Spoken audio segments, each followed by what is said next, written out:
Hi guys, as you can tell by the title, today we're gonna make pho, and it is a very time-consuming recipe, but this recipe is a lot more condensed. Personally, it's a lot easier than a lot of recipes that I've looked up. The longest part of this recipe is honestly creating your stock.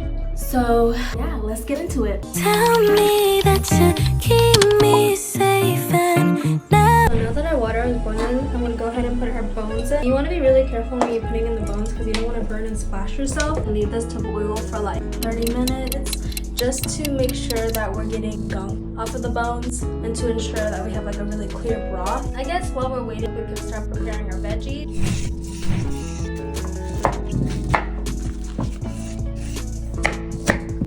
But this is what I'm talking about, scum that rises onto the broth. That's what we're going to try to get rid of. Okay, so I'm going to go ahead and wash off like the impurities that you don't want to see. Just kind of do your best, scrub the bones clean. It doesn't have to be like 100%. Do what you can. So we're going to go ahead and scrub all this leftover meat off of the pot. Another thing you can do is you can like grab a knife. You can try cutting that excess meat off. So while I'm waiting for that to boil, I'm going to go ahead and chop my vegetables. I'm going to go ahead and add the veggies to the bone broth. And then I'm going to bring it back into the boil. I turned it off earlier because I didn't want this to evaporate while I was trying this. And this is very time consuming. It takes like an hour. So I would recommend doing it a lot sooner. And that's just going to add a lot of flavor later on. And that's to like cover the top part of it. It's okay if you think that you're putting in too much water because later on we're going to go ahead and season it to taste at the end of the recipe.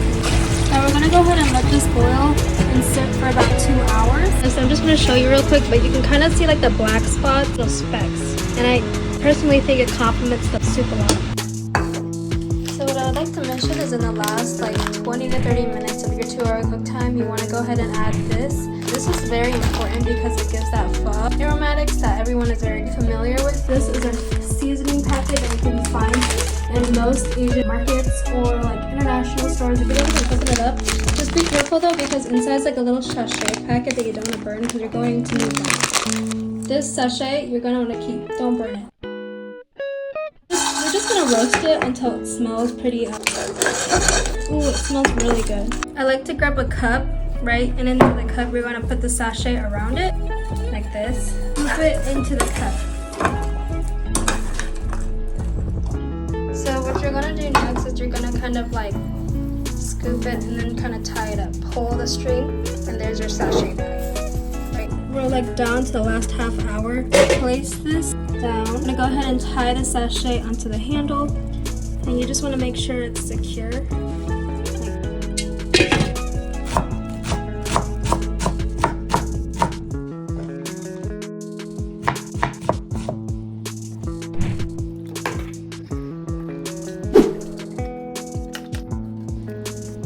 This is like the main seasoning. It's like the beef pho. Normally I would do like 2 spoonfuls, but I don't even have one. I have like 1.5. Here we go. It looks a little flaky when you put it in.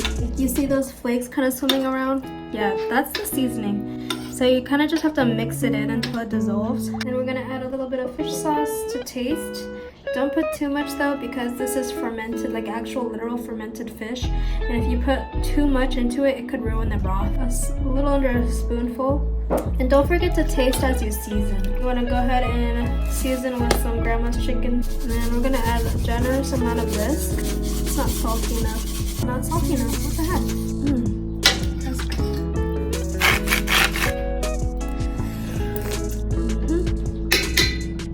And there you go. There's your pho. Yeah. This is me just like getting our noodles ready. And so I use this. I have a video on what kind of pho noodles I use. I don't know if there's any types of me. My family have always used this. But for this, I just kind of grab like a strainer. Go. I'm gonna go ahead and chew up a noodle real quick because it's been like 5 minutes. Oh yeah, that's definitely done.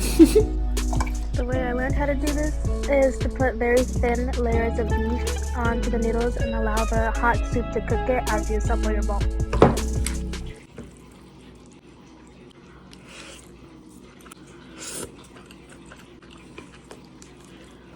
Everybody asking how